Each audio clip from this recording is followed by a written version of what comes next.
tourism.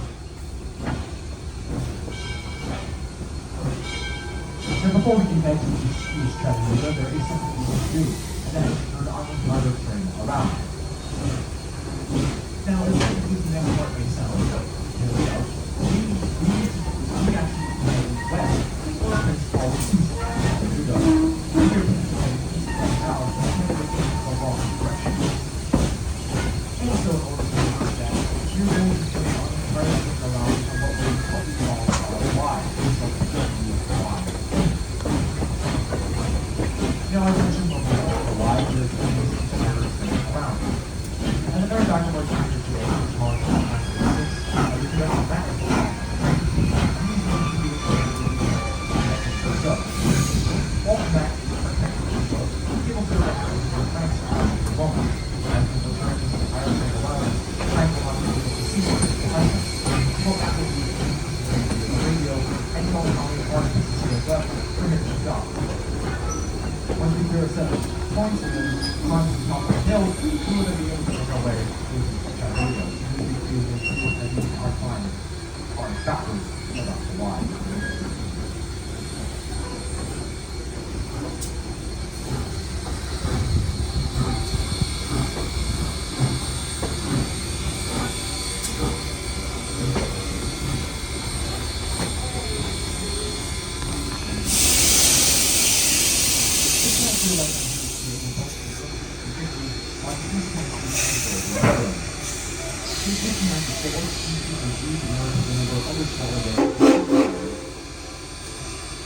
Southern Railway, which we call one of the most famous railroads in North American history, is underneath the various roads in the southern part of the United States for 18 years.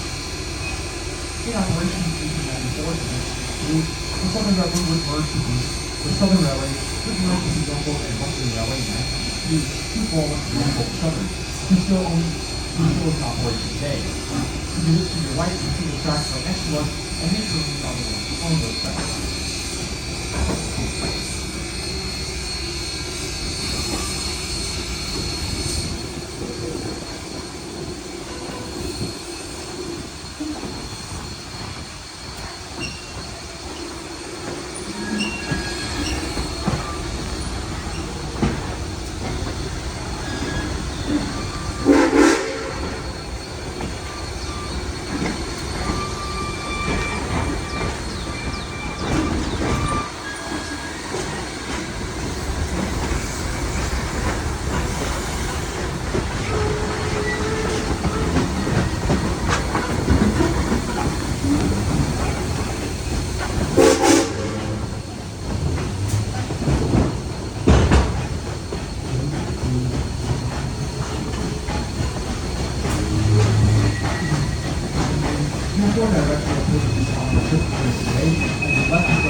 We have now cleared the Y and are now going to be making our way officially towards East Chattanooga with no interruptions. As the majority of us because of these clarity and the right to take their conversation will soon be. So let's keep those in mind while we are traveling here today.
Alrighty, ladies and gentlemen, before we begin the turntable demonstration here today, just a bit of a brief safety announcement. If you are here in our little fenced off area, you may notice that right at the edge of the turntable pit, there is a bright yellow line. And so if you are standing on or above that yellow line, I ask you to take a big step back from that at this time. Once again, please stand behind the yellow line at all times. Once again, please, for your safety, please stand behind the yellow line at all times, please, and thank you. Once again, please do stand behind, once again, to East Chattanooga. Now, if you can see where I'm standing at, I'm literally standing at the end of the line. As you could probably see and quite tell, there's literally nowhere else left for us to go. And so, ladies and gentlemen, with that in mind, we today are going to be using our turntable to turn locomotive number 630 around approximately 180 degrees, so that she can turn around, recouple with our train, and allow us to head back to where we started from at Grand Junction Station. Now, this turntable you see before you was built in 1916 by the American Bridge and Iron Company for the Central of Georgia Railroad. It measures in at about 80 feet in length and weighs in at about 80 tons. Initially built for the town of Macon, Georgia, it would serve there for about 9 years before it was then considered obsolete, after which the COG moved it up north to the town of Cedartown in Georgia, just a bit up north from where Macon was, where it served out the rest of its career with the COG until retiring again in the early 1970s. Now, we here at the museum would acquire this table in the early 1980s and was placed here into service on July 4, 1982, where it has regularly spun ever since. Now, this turntable is motor powered. You see our turntable shed right over here. You can see all the motors and gears right underneath. And we also have a box which is right inside that turntable shed, which connects to several motors and wires.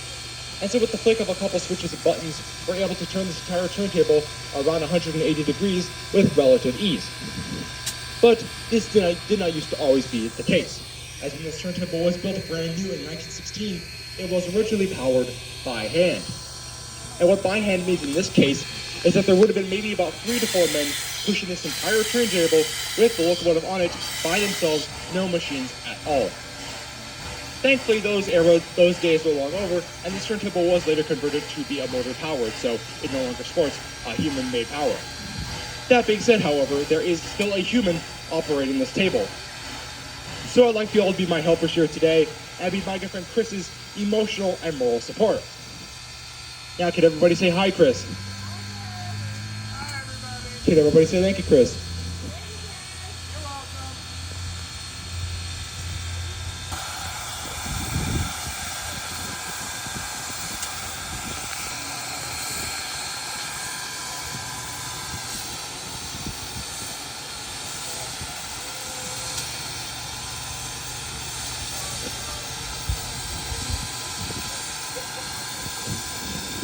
We're going to have to wait just a second for number 630 to get onto the table, so while we're waiting, a bit of a fun fact here about East Chattanooga is that this actually used to be the original entrance to the museum. You see, when this museum was first founded in 1961, we actually only got about 1.5 miles of trackage. That 1.5 miles in question went to where Tunnel Boulevard is today. So if you were to visit the museum in the first 2 decades of its operation, you would have actually had to come here to board the trains. You would have parked around there somewhere and then walked up that ramp to where the station is today. You would have then gotten on, going over to Tunnel Boulevard, and then backwards. It wasn't actually until the early 1980s that we got the other 1.5 miles, which allowed us to connect to where Grand Junction is today. So, bit of a fun fact, you can still very much see the old remnants of what used to be the old entrance here at East Chattanooga. So, the 3 miles of trackage came in increments. We originally got 1.5 miles, and then we got another 1.5 miles about 2 decades later. So.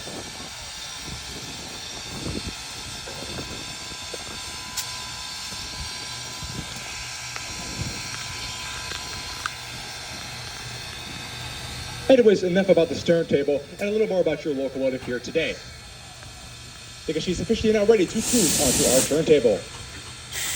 Now, this locomotive you see here is near and dear to my heart, and I sure hope it will be to yours as well after your trip here today.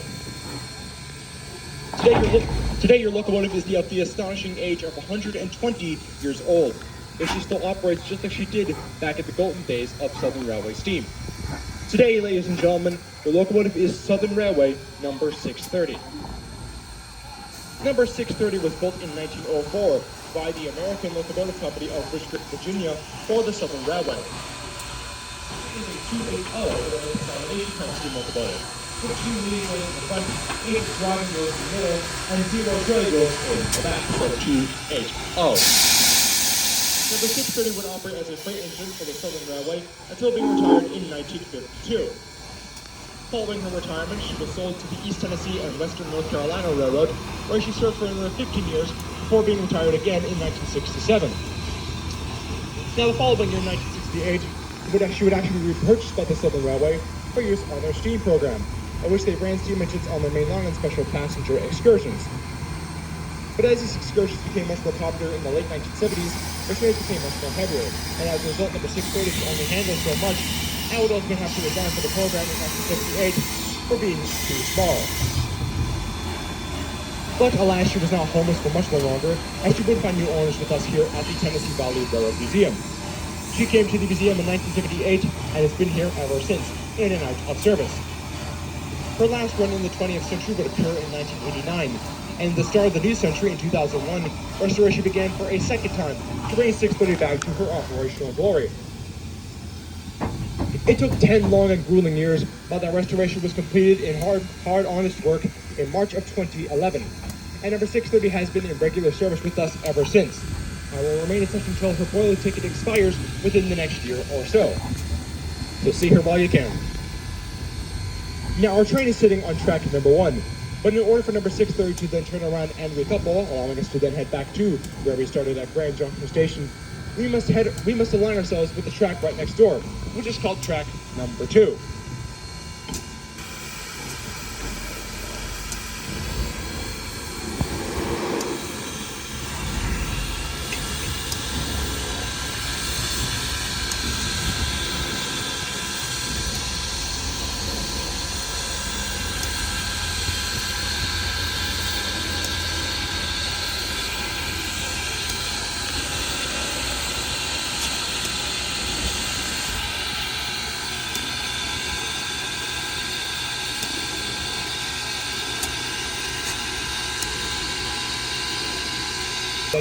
I would like to now give a big round of applause for our crew today. I would like to call a Jack and a Justin.